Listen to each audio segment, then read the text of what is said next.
దేవరాగం జ్ఞానయోగం వ్యాసపీఠం బహువేదశాస్త్రం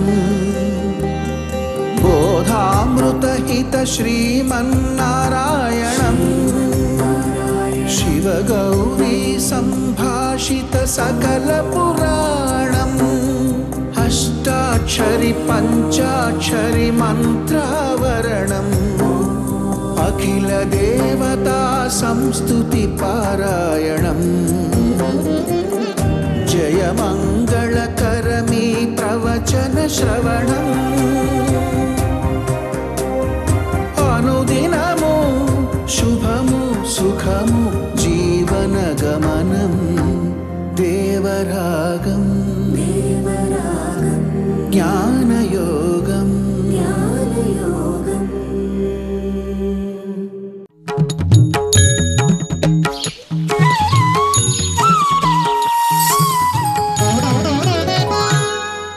ఆపదామపహర్తారం దాతారం సర్వసంపదాం లోకాభిరామం శ్రీరామం భూయో భూయో నమామ్యహం. జై శ్రీమన్నారాయణ. ప్రియ భగవద్బంధువులారా, విభీషణుడను ఆయన ఉండేవాడు, రావణాసుడి తమ్ముడు. ఆయన గురించి పరిచయం చేసేటటువంటి వాళ్ళ సిస్టర్ రాముడితోటి పరిచయం చేస్తూ ఉంటుంది శ్రీరామాయణంలో. రావణో నామమై భ్రాత బలీయాన్ రాక్షసేశ్వర. ఎంత గొప్పవాడో తెలిసిన, మాకు ఒక సోదరుడు ఉన్నాడు, ఆయన పేరు రావణాసురుడని. వినలేదా నువ్వు? ఎందుకే బతుకు నువ్వు? చాలా గొప్పవాళ్లే. అందరినీ ఏడిపించే రాక్షసులను కూడా ఏడిపించడంలో ఆరితేరినవాడు మావాడు. ఆయన నాకు ఒక బ్రదర్. పాపం రాముడు అమాయకుడు వింటున్నాడు. ఆయన ఓ నిజమా? ఇంకొక ఆయన ఉన్నాడు, మాకు ఇంకొక మంచి బ్రదర్ ఉన్నాడు. ఆయన కుంభకర్ణ, మంచి సదా నిద్రలో మా వాడికి చేతకాని ఆర్ట్ అంటూ లేడు, అంత బాగా నిద్రపోతాడు. ఓహో. ఇంకా ఇంకోడు కూడా ఉన్నాళ్లే, తప్పబుట్టాడు, మా కుటుంబంలో పుట్టాల్సిన వాడు కాదు. ఏమైంది పాపం? ఏమైంది ఏమిటి? మాది రాక్షస కుటుంబమా? వాడు ధర్మాత్ముడయ్యాడు. వాడు రాక్షస కుటుంబం వాడు ధర్మాత్ముడు పుడతారటయా? కొట్టు, చంపు, కొయ్యి, పొడు ఇలా అనేవాడు కావాలి తప్ప ఏదో వాడికి ఏదో ఇది ఇయ్యి, వాడికి అది ఇయ్యి, నమస్కారం పెట్టు, ఇలాంటి మాటలు ఏమిటండి? మా కుటుంబాల్లో ఇలాంటి మాటలు మాట్లాడతారు మా వాడిప్పుడు కూడాను. ఆయన విభీషణుడని, విభీషణస్థు ధర్మాత్మ నతు రాక్షస చేష్టిత. అసలు వాడికి రాక్షస బుద్ధిలే లేవు. ఇలాంటి వాడు ఏమైనా తయారయ్యాడు కుటుంబంలో తయారయ్యాడు అనుకోండి, పాపం వాడు ఏమవుతాడో తెలియదు మనకి. వాడు ఇటు కాకుండా అటు కాకుండా అయిపోతాడనమాట వాడు. ఎందుకంటే ఇదివరకు ఇటుకుంటే శుభ్రంగా వీళ్ళతో పాటు తింటూ తిరుగుతూ ఉండేవాడు. పూర్తిగా అటు పక్కన వాడికి కనుక ఫలితం కనుక వాడికి చిక్కిపోతే వాడు ఉత్తమమైనటువంటి గతికి వాడు పొందేవాడు. కానీ ఇలాంటి మధ్యలో ఉండేవాడు ఏమవుతాడు? అది అర్జునుడి ప్రశ్న. 6వ అధ్యాయంలో శ్రీకృష్ణుణ్ణి అర్జునుడు అడుగుతున్నాడు. కచ్చిన్నోభయ విభ్రష్ట చిన్నాభ్రమివ నశ్యతి. ఏమవుతాడయ్యా ఇలాగా? నువ్వు చెప్పినట్లుగా ఇప్పుడు యోగం చేద్దామని నాకు అనిపించింది అనుకో, నువ్వు చెప్పింది మంచిది అని అనిపించింది, పొరపాటున ప్రారంభం చేశా, కొంత దూరం సాగించా, కానీ ఇంతలో ఏదో ప్రాణం పోయిందనుకో, ఈ చేసిందంతా మొత్తం వ్యర్థమే కదా. దానికోసం చేసిన ప్రయత్నం అంతా వ్యర్థమే కదా. దానికోసం వెచ్చించిన సమయం అంతా పోయినట్టే కదా. అంతకుముందు ఎవరో సినిమాలో లేకపోతే మరొకటి ఏదో ఇంకొన్ని ఇతరమైన ఆటలో పాటలతో గడిపేటటువంటి సమయం అంతా పోయి నువ్వు చెప్పినటువంటి యోగం కోసం కేటాయించడంతో ఆ టైం అంతా కూడా వేస్ట్ అయిపోయినట్టే కదా. అవన్నీ పోయినట్టు. పోని పూర్తి కనుక అయిపోయినట్టయితే వీడికి లభించాల్సిన ఉత్తమ గతి ఏదో లభించి ఉండేది నువ్వు చెప్పినట్టుగాను. కానీ ఇప్పుడు అది లేకుండా పోయింది, ఇప్పుడు ఇది లేకుండా పోయింది.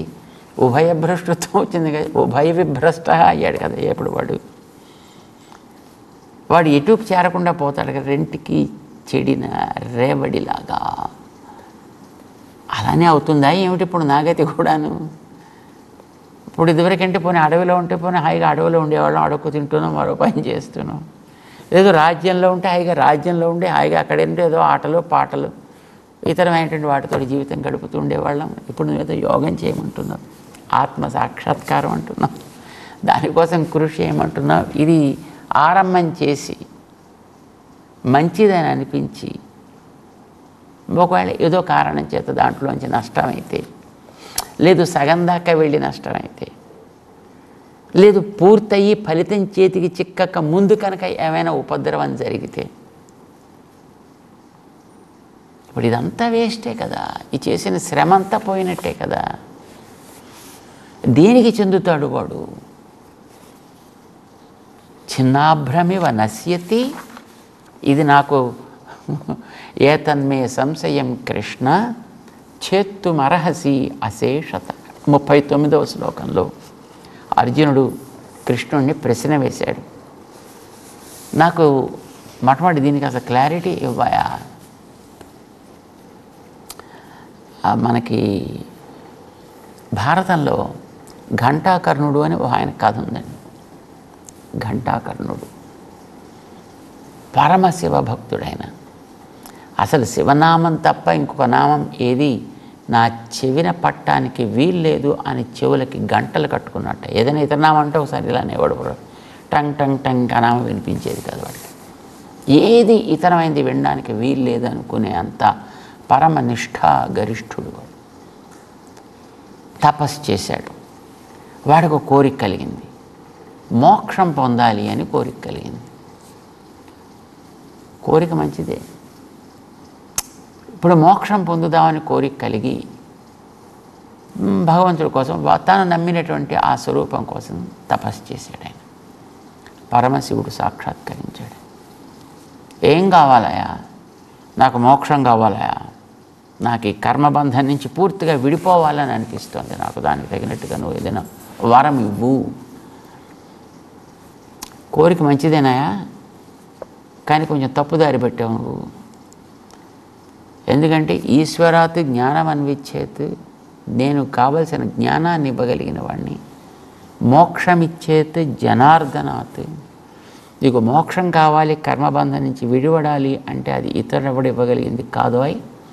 అది కేవలం జనార్దనుడు భగవంతుడైనటువంటి శ్రీ మహావిష్ణువు మాత్రమే ఇవ్వగలడు, మరొకటి ఇవ్వలేదు. ఇప్పుడు నన్ను ఏం చేయమంటావో చెప్పా, నాకు ఆ కోరిక కలిగిందన్న. సరే సంతోషం, నువ్వు బదరికాశ్రమానికి వెళ్ళవా, వెళ్ళి అక్కడ తపస్సు చేయి. మంత్రం ఇదిగో నారాయణ మహామంత్రం, ఈ మంత్రంతో నువ్వు తపస్సు చేయి.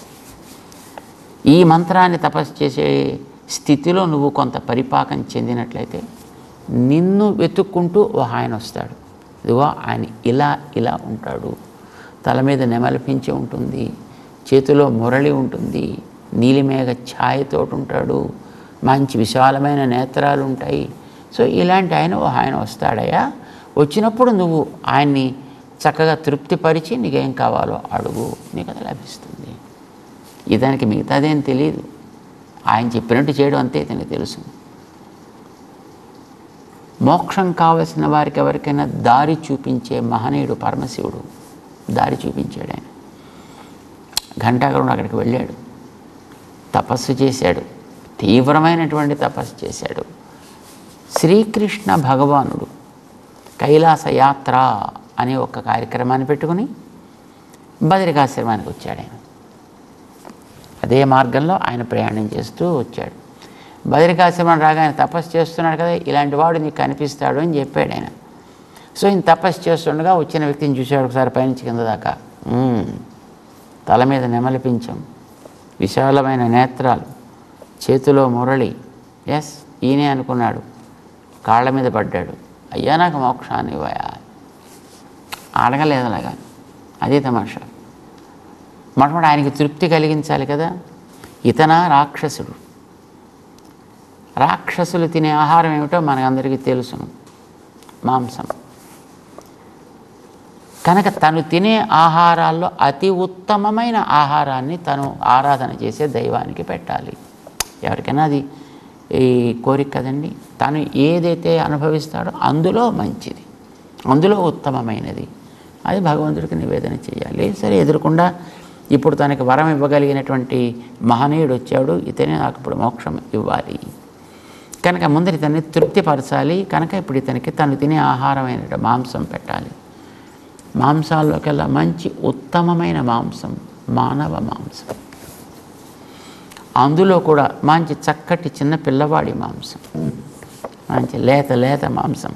కనుక మంచి చక్కగా ఎక్కడో సంధ్యావందనం చేసుకుంటుండేటో చిన్నపిల్లాన్ని చూశాడు, శుభ్రంగా వేసేసాడు, తీసుకొచ్చి దాన్ని ఈ కృష్ణుడికి పెట్టాడు. అక్కడ అతను ఏం చేశాడో చూడలే, కానీ అతని వెనక ఉండేటటువంటి మనస్సులోని సంకల్పాన్ని గమనించాడు స్వామి. సరే, సంతోషపడ్డాడు. ఏం కావాలా? నా తమ్ముడికి మోక్షం కావాలా అన్నాడు. నీ తమ్ముడికి మోక్షం? నీకేం కావాలి చెప్పా? నా తమ్ముడికి మోక్షం కావాలి. ఎందుకని? వాడికి నీ మీద ప్రేమ ఉందా? నా మీద ప్రేమ ఉంటే నేనే చెప్పేటోడు కదా. పోనీ దేవుడి మీద ప్రేమ ఉందా? ఉంటే వాడే చేసుకునేవాడు కదా. పోనీ తపస్సులు గట్రా చేస్తాడా? చేస్తే వాడికే వచ్చేది కదా. మరి వాడికి తపస్సు లేదు, యోగ్యత లేదు, పోనీ నీ మీద భక్తి లేదు, దేవుడి మీద ప్రేమ అంతకంటే లేదు, మరి వాడికి మోక్షం గురించి నీకెందుకయ్యా మధ్యలోనూ అన్నాడు. చూడు, వాడు పాడైపోతున్నాడు, వాడు దుష్టుడైపోయాడు. వాడు నేనేదో కాస్త పోనీ తపస్సు చేసి దేవుడి దయని నేను పొందుతున్నాను, కానీ వాడికి అట్లాంటిది లేదు. వాడు ఎటు చెందకుండా అయిపోతున్నాడు. వాడు బాగుపడాలనే కోరిక నాకుంది. కనుక నీకు దయ అంటూ ఉంటే ముందర వాడికి మోక్షాన్ని ఇప్పించవా. కృష్ణుడికి చాలా సంతోషం వేసింది. వాడు సాధన చెయ్యకుండా వాడికి మోక్షం అనేది ఇవ్వడం తగదా? సరే, వాడి చేత ఆ పని చేయిద్దాం, చేయడానికి వీలయ్యేట్టుగా తయారు చేద్దాం. నీకైతే మాత్రం మోక్షం ఖాయం. నీకు మోక్షాన్ని నేను ఇప్పుడు నేరుగా ఇస్తున్నా. నిన్నాశ్రయించుకున్నటువంటి మహాత్మ్యం చేత అతనికి కూడా ఇప్పుడు ముందర ఉత్తమ గతినిస్తా, ఇంతకంటే మంచి స్థితినిస్తా. ఎక్కడికి చేరితే చెయ్యాల్సిన సాధనని సవ్యంగా చెయ్యగలుగుతాడో అలా చెయ్యగలిగేట్టుగా చేసి ఓ 10,000 సంవత్సరాలు అక్కడ ఉంచి అందులో వాడికి నిలకడ ఏర్పరిచి ఆ తర్వాత వాడిని మోక్షానికి పంపిద్దాం. సరేనా? సంతోషపడ్డాడు ఆయన. అంటే ఆశ్రయించింది ఉత్తమ స్థానాన్ని ఆశ్రయించాడు కనుక తనకి ఏం ఇబ్బంది లేకుండా సద్గతిని పొందాడు, తనువు పొందాడు. తాను అభిమానించినటువంటి తన సోదరుడు కూడా మోక్షం వచ్చేట్టు చేశాడు. ఇప్పుడు నువ్వు చెప్పినటువంటి యోగం ఉందే కృష్ణ, ఇప్పుడు ఇది యోగం చేస్తూ జీవించాలి అంటే ఇంట్లో ఉండేవాళ్ళు ఎవరు ఒప్పుకోరు, వాళ్ళెవరికి ఇది ఇష్టం ఉండదు. కనుక వాళ్ళందరూ కూడా ఇంకా వీడు మనకి పనికి వచ్చేవాడు కాడు అని వాళ్ళందరూ వదిలేస్తారు. ఇప్పుడు వీడు చేసి పూర్తిగా అయినట్టయితే తప్పకుండా ఆత్మసాక్షాత్కారం, సామ్య దర్శనము ఏదో లభించవచ్చు. కానీ లభించేంత వరకు వీడు చేయలేకపోయాడు. ఏదో కారణం చేత మధ్యలో వీడికి అది వీడే నష్టపోయాడో, ప్రాణం పోయిందో, లేకపోతే కారణం చేత దాంట్లోంచి బయటకు వచ్చాడు, ఏదో చేశాడు అనుకో. ఇప్పుడు వీడు ఏంటవుతాడు? వీడు ఇదివరకు వాళ్ళతో ఉంటే ఏదో వాళ్ళతో పాటు కలిపి ఒకటి కింద ఏదో జీవితం గడిపేవాడు. ఇప్పుడు ఇందులోకి వచ్చిన తర్వాత వాళ్ళంతా వీడిని వదిలేస్తారు. ఎందుకంటే వీడు మనకి వాడు పాడయ్యాడు, వాడు మన కూడా పాడు చేస్తాడని వాళ్ళంతా దూరంగా అయిపోతారు. కనుక వాళ్ళ నుంచి దూరం అయిపోయాడు. పోనీ ఇటు చేరకుండా పూర్తి కాకుండా మధ్యలో వీడు భ్రష్టమయ్యాడు. కాంగతిం కృష్ణ గచ్చతి. ఇప్పుడు వీడు ఏంటవుతాడయా అని అడిగాడు ఆయన. ఘంటాకర్ణుడు కృష్ణుని ఆశ్రయించి ఎట్లాగైతే మంచి స్థానాన్ని ఆశ్రయించాడు కనుక తరించాడో, అర్జున నువ్వు కూడా ఒకవేళ ఇట్లాంటిది ఏదైనా జరిగినప్పటికీ కూడా ఆశ్రయించినటువంటి స్థానం ఉత్తమము కనుక నష్టపోడు. విభీషణుడు లంకలో ఉండేవాడు మొట్టమొదటి. లంకా నగరంలో ఆయనకు ఒక కుటుంబం అంటూ ఉంది. ఆయనకు ఒక భార్య ఉంది, ఆయనకి పిల్లలు ఉన్నారు. ఎందుకంటే త్యక్త్వా పుత్రాంశ్చ దారాంశ్చ భవద్గతం మే రాజ్యంచ జీవితంచ ధనానిచ. రాముడి దగ్గరికి వచ్చినప్పుడు చెప్తాడు ఆయన, నేను నా రాజ్యాన్ని, నా ప్రాణాలని, నా భార్యని అన్నిటినీ నేను వదిలిపెట్టేశానయా, నిన్ను నేను శరణు వేడుతు, రాముణ్ణి శరణు వేడుతున్నాను సుగ్రీవ నాకు చెప్పు అంటే సుగ్రీవుడి దగ్గర ప్రార్థన చేసినప్పుడు ఇవన్నీ చెప్పుకున్నాడు ఆయన. చుట్టూ ఉండేటువంటి వానరులు ఒక్కడు కూడా సపోర్ట్ చేయాల. అందరూ అక్కడే కొట్టేద్దామనో, లేకపోతే వాడిని అక్కడే తీసేద్దామనో, కిందకి దిక్కుండానే కొట్టేద్దామనో ఇలా చెప్పిన వాళ్ళే. సో ఇప్పుడు అక్కడదా ఉన్నదాన్ని వదిలిపెట్టేశాడు ఆయన. ఏదో ఆ ఖస్త ఏవా అంటట్టుగా ఒక్కసారి మొత్తం ఇదంతా వదిలిపెట్టేసి ఉత్తరం తీరమాస్థిత వచ్చేసాడు. అక్కడి నుంచి రాముడు ఉండేటువంటి చోటుకి ఆకాశంలో నిలబడ్డాడు. ఇప్పుడు నేల మీద నీడ లేదు. ఇప్పుడు ఆయన లంకలో ఉంటే లంకలో స్థానం ఉండేది, ఇప్పుడు లంకను వదిలిపెట్టి వచ్చాడు ఆయన. పోనీ ఇక్కడ రాముడి దగ్గర దిగుదామంటే కింద ఒక్కొక్కళ్ళను వీళ్ళు వీడికేసి AK-47 అన్నీ రెడీ చేసి పెట్టి కూర్చున్నారు. వీళ్ళు నువ్వు కిందకి దిగామంటే కొట్టేస్తామన్నట్టుగాను, దిక్కుండానే కొట్టేస్తామన్నట్టుగాను అంతా విభీషణ్ణి ఇష్టపడ్డాయి. ఇప్పుడు ఏం కావాలి? అదృష్టం బాగుండి వచ్చిన చోటు రాముడు కనుక అందరినీ ఒప్పుకునేటట్టు చేసి వాళ్ళందరినీ కూడా ఒప్పించి అప్పుడు విభీషణుణ్ణి దత్తం అస్య అభయం మయా, ఇతనికి నేను అభయాన్ని ఇచ్చా అని అనిపించుకున్నాడు. తర్వాత అతన్ని తనకి సోదరుల్లో ఒకడిగా భావించాడు ఆయన రామచంద్రుడు. స్థానం ఉత్తమమైన స్థానం కనుక అతను పాతది పోయినా రక్షణ అయితే పొందాడు. చక్కగా జీవితంలో తర్వాత మళ్ళీ లంకా నగరానికి తనే రాజు అయ్యాడు. అభిషిచ్య లంకాయాం రాక్షసేంద్రం విభీషణం కృతకృత్య తదా రామ. అప్పుడు రామచంద్రుడు విభీషణుడికి తిరిగి మళ్ళీ రాజ్యాన్నిచ్చి అమ్మయ్య నేను కృతకృత్యుడయ్యాను అని అనుకున్నాడు. అంత స్థితిని కలిగించాడు. ఆశ్రయించిన చోటు మంచిది కనుక ఇప్పుడు నువ్వు చేసేటటువంటి పని కూడా అర్జున ఆశ్రయించింది నన్ను, కోరుకునేటటువంటిది ఉత్తమమైనటువంటి ఆత్మ సామ్య దర్శన స్థితిని కోరుకుంటున్నావు. ఇది ఆత్మసాక్షాత్కారానికి పూర్వరంగం ఇది కనుక ఇందులో అవలంబించినటువంటి వ్యక్తి కూడా నష్టపోవడం అనేది ఉండదు సుమా. ఈ విషయంలో మొట్టమొదటి అతను ధైర్యం కలగాలి కదా. అర్జునుడు అడిగాడు, నాకు నువ్వు తప్ప నా సంశయాన్ని తొలగించగలిగిన వాడు ఎవడుండ తోదన్య సంశయస్యాస్య చేత్త నహి ఉపపద్యతే. నాకు ఇంకొకడెవడు నాకు ఈ సంశయాన్ని తొలగించడం అనేది కుదరదయా, కనుక నువ్వు తొలగించాల్సింది అని ప్రార్థన చేశాడు. శ్రీకృష్ణుడు అతనికి చక్కటి ధైర్యాన్ని ఇస్తున్నాడు. తప్పకుండా నువ్వు ఏం చెయ్యాలి అనేది నేను చెబుతా. ఎందుకంటే మిగతా వాళ్ళు లోకంలో కొంత తెలిసిన వాళ్ళు, కొంత తెలిసిన వాళ్ళు కొంతవరకే చెప్పగలుగుతారు. సమగ్రత అనేది ఉండదు. తాత్కాలిక ప్రయోజనానికి ఏదో వాళ్ళు చెప్పగలగచ్చు, కానీ బట్టి శాశ్వతంగా లభించాల్సిన దాన్ని చెప్పగలిగినటువంటి వ్యక్తి భగవంతుడు నారాయణుడు ఒక్కడే సర్వజ్ఞుడు సర్వవేత్త అని ఆయనకి పేరు. ఆ మాటని తను స్పష్టం చేస్తున్నాడు. త్వదన్యః చేత్తా సంశయస్యాస్య నహి ఉపపద్యతే. నువ్వు తప్ప వేరెవ్వడు ఇది చెయ్యలేడు, చెప్పలేడు, కనుక నువ్వు చెప్పాల్సింది. భగవంతుడి గురించి మన పూర్వ ఆచార్యులు ఓ అందమైనటువంటి ప్రతిజ్ఞ చేశాను. యో వేత్తి యుగపత్ సర్వం ప్రత్యక్షేణ సదా స్వతః తం ప్రణమ్య హరిం శాస్త్రం న్యాయతత్వం ప్రచక్ష్మహే. న్యాయతత్వము అని ఒక అతి ఉత్తమ గ్రంథాన్ని రచించేటటువంటి మహానుభావులైనటువంటి ఆచార్యులు వారు చేసినటువంటి ప్రతిజ్ఞ ఇది.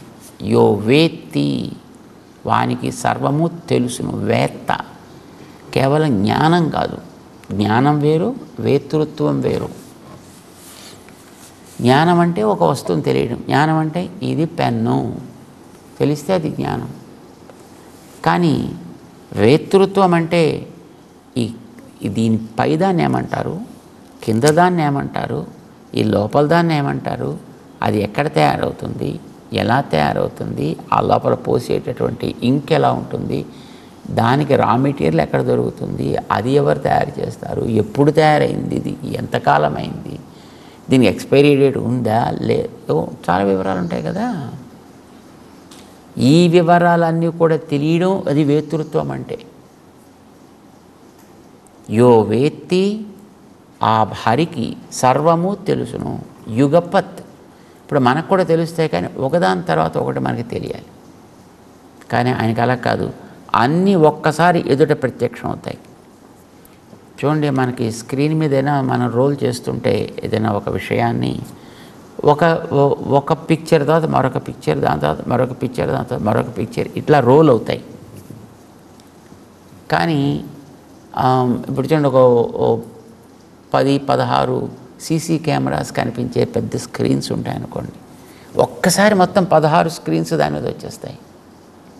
అంటే ఒక్కసారి ఎక్కడ ఏం జరుగుతోంది అనేది మనకు కనిపించేటువంటి, మనం అలా చూడగలుగుతాం అనేది వేరే విషయం.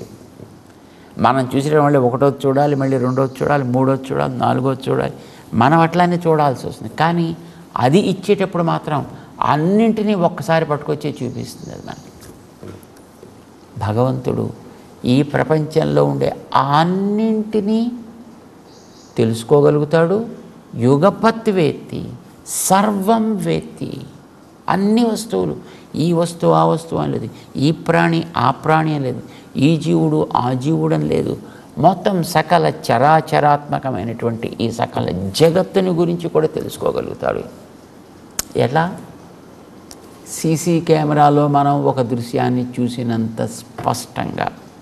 ఇప్పుడు మనం కూడా తెలుసుకుంటాం, అక్కడ యుద్ధం జరిగింది, అదో అక్కడ ఫలానా దేశంతో దాన్ని మన వాళ్ళు ఇలా కొట్టారు, అంతకుముందు ఇలా జరిగింది, వాళ్ళు అలా చేశారు. ఇది కూడా మనం వింటున్నాం, తెలుసుకుంటున్నాం, కానీ అది మనకి ప్రత్యక్షం కాదు. అది ఎవడో షూట్ చేసి చూపిస్తే మనం చూస్తున్నాం, కానీ మనకి అది ప్రత్యక్షం కాదు. కానీ ఈ ప్రపంచంలో ఉండే సకల వస్తువుల్ని కూడా ప్రత్యక్షేణ తెలుసుకోగలిగిన వాడు శ్రీహరి ఒక్కడు మాత్రమే. ప్రత్యక్షేణ